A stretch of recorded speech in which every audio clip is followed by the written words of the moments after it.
السلام عليكم يا بنات ويا ولاد ويا كل اللي بيسمعونا فيه هو مين قال.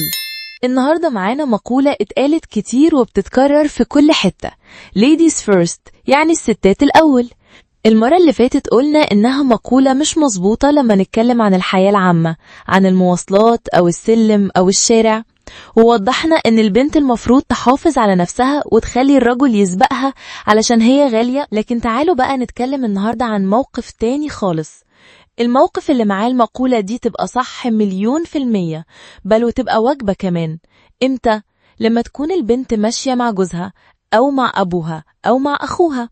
يا بنات، لما تبقوا مع رجالتكوا ladies first هنا تبقى مش بس مقبولة، دي تبقى عنوان رجولتهم. جوزك أو أبوكي أو أخوكي لازم يخليكي تمشي الأول، مش علشان انتي أقل ولا أكتر، لأ، علشان انتي أمانة في رقبته. انتي بتمشي قدامه وهو وراكي أو حواليكي، بيحميكي من أي نظرة مش في مكانها، من أي حد يحاول يقرب أو يضايق. خدوا بالكوا، الرجولة مش كلام، الرجولة موقف.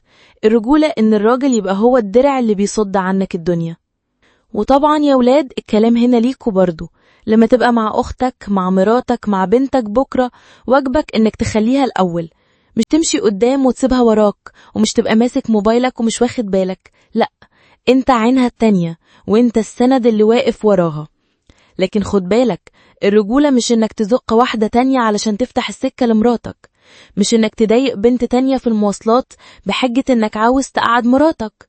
الرجولة الحقة انك تراعي الكل وتحافظ على حق الناس، لكن في نفس الوقت تدي الأولوية للبنت اللي معاك لأنها أمانة عندك.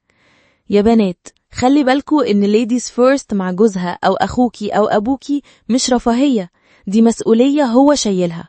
واوعي تفتكري إن ده يقلل منك، بالعكس، دي قيمة مضافة ليكي، دي رسالة واضحة، انتي غالية وانتي أمانة وانتي الأولى قبل أي حد. يا رجالة، ما تستهونوش بالكلام ده. البنات بتحس بكل تفصيلة. لما تسيب أختك تمشي وراك وتبان لوحدها بتحس إنها مش متأمنة، لكن لما تمشيها قدامك وتحوطها وتبقى واخد بالك منها بتحس إنها ملكة.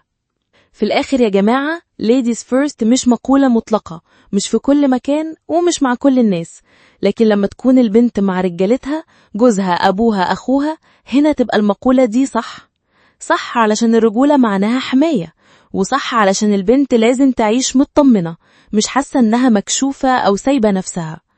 وفاكرين دايما، الستر مش ضعف والحماية مش قيد، دي قيمة ربنا كرم بيها الست وحمل الراجل مسؤوليته فيها. وفي الآخر اسأل نفسك، هو مين قال إن الرجولة كلام؟ الرجولة فعل.